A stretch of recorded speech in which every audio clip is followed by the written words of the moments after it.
Ahora estamos con el doctor Elmer Huerta, como todas las mañanas, para hablar de salud y ahora nos va a hablar de la hidroxicloroquina. ¿Cómo está, doctor? Muy buenos días. Buen día, doctor. Buenos días, Patricia, Carlos, buenos días también a todos nuestros oyentes. Pues sí, esa fue la noticia que salió ayer en la tarde aquí en Estados Unidos y obviamente ha rebotado en todo el mundo, Patricia, porque este medicamento, la hidroxicloroquina y su prima hermana, otro medicamento que se llama cloroquina, fueron retiradas ayer de lo que se llama uso compasivo o uso de emergencia por la FDA o Administración de Medicamentos y Alimentos de los Estados Unidos. Para explicarle a nuestros oyentes más o menos cómo surgió esto, es importante recordar un poco de la historia. Este medicamento es muy antiguo, se usa desde hace muchos años en diversas enfermedades, se usa en el lupus, se usa en las artritis, se usa en la malaria. Y entonces, cuando reventó la pandemia, Carlos, en enero de este año, lo que hacen los científicos cuando se tiene una emergencia de este tipo es que van a sus anaqueles.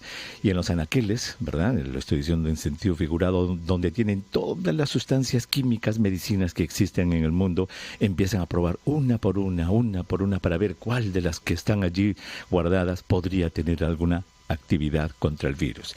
Y eso se hace en estudios que se llaman in vitro. Y este concepto es importante para nuestros oyentes. ¿Qué consiste un estudio in vitro?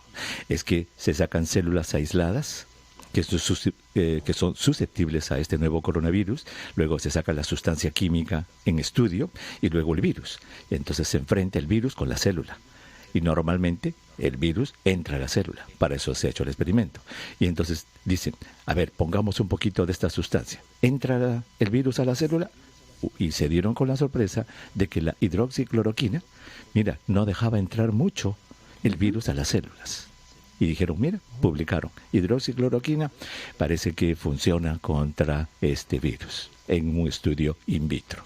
Muy bien, eso fue tomado por un científico francés, el doctor Raúl Didier, quien dijo, bueno, vamos a darlo a la gente, y se lo empezó a dar a la gente, primero a 10 personas, 20 personas, y lo que hacía era medir en la nariz la cantidad de virus que había, y luego le daba la hidroxicloroquina, y luego medía la cantidad de virus otra vez en la nariz, y encontraba que disminuía, y decía, wow, bajó.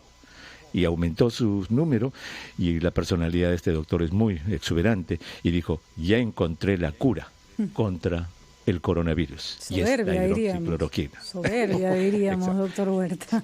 Y cuando alguien le dijo, doctor, pero un segundito, usted está haciendo esto, pero no le está comparando con nada. Claro. Porque para que usted demuestre que su medicamento es mejor que otro, tiene que compararlo. Y la respuesta de él fue, mire, ¿sabe qué? Yo no creo en los controles. Yo solamente creo que en lo que yo hago. Uh-huh. Y aumentó su serie a 1000 y entonces igual. Porque como solamente se le daba a las personas enfermas y demostraba lo que él quería demostrar, él decía que había curado. Obviamente eso llegó a oídos del presidente Trump, quien en un gesto político, porque acá se ha mezclado mucho la política en esta pandemia, Patricia, y se sigue mezclando a cada momento, dijo pues que este es el medicamento que va a cambiar para siempre la faz de la pandemia y se va a curar y etcétera, y la gente empezó a comprar y los hospitales empezaron a comprar la hidroxicloroquina y ahí fue que la FDA dijo, muy bien, ya que hay todo esto, vamos a probar el uso de la hidroxicloroquina como emergencia, como uso compasivo en pacientes hospitalizados, para ver dos cosas, si el paciente hospitalizado avanza y se agrava y llega a la UCI, o el paciente que está en la UCI enfermo no muere. Vamos a ver. Y eso fue lo que aprobaron. Y entonces en la carta que mandan ayer en la FDA dice que ninguna de las dos cosas se ha logrado. Ni la hidroxicloroquina previene que el hospitalizado se agrave, ni salva la vida de las personas que están ya hospitalizadas en la UCI. Es más, la carta dice muy claramente que los riesgos son más grandes que los beneficios. Y eso es lo que las abuelitas pues llamaban, Patricia, antes, que el remedio es peor que la enfermedad. Entonces, por eso es que la FDA ha decidido quitar este medicamento de uso compasivo de emergencia. Sí, Carlos. Doctor, ¿dónde radican los riesgos? ¿Qué efectos negativos puede traer en el paciente?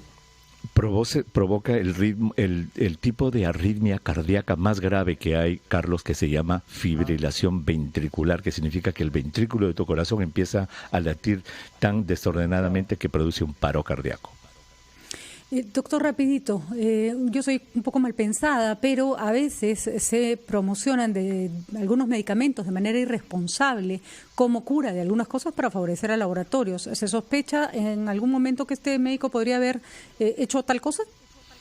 No, porque esta hidroxicloroquina es un medicamento muy antiguo que está fuera de toda patente, no es de ese tipo. Es como la ivermectina en nuestro país, ¿verdad? La ivermectina es un medicamento muy antiguo, ya no tiene patente, no tiene ningún tipo de uso, entonces igual se está usando obviamente en nuestro país con ese sentido de que algo hay que dar y como igual, la ivermectina, igual que la hidroxicloroquina, en un solo estudio, hecho en la China igual, demostró que in vitro podía impedir de que el virus entre. Entonces, esa es la única base que hay para usar la hidroxicloroquina y la ivermectina, que dicho sea de paso, la ivermectina es un boom, entre comillas, Patricia, solamente en Bolivia, en Perú y en Ecuador. Mire usted. En ningún otro país. Acá en Estados Unidos la ivermectina ni se menciona, no está en el grupo porque pues no se ha politizado, obviamente, ¿no? Entonces sabemos de que en el Perú hay gente que está recomendando la ivermectina para todo lado y alguien ha dicho de que si todos los peruanos, dice, tomaran cuántas gotas, 20 o 50 gotas de ivermectina, se acabaría el coronavirus en el Perú. Obviamente esas son expresiones de buenos deseos, pero no tienen nada que ver con la ciencia, ¿no? Muy bien, doctor, clarísimo. Entonces no fue un acto reñido con la ética, sino más bien un exceso de soberbia lo que pasó en Estados Unidos. Muchísimas gracias. Además se encontró con la soberbia de alguien más. Una lucha de egos revueltos que sacaron una información que no es considerada lo suficientemente válida. Son las 7:47 de la mañana. Nos hemos pasado un poquito, Carlos. Vamos a una pausa.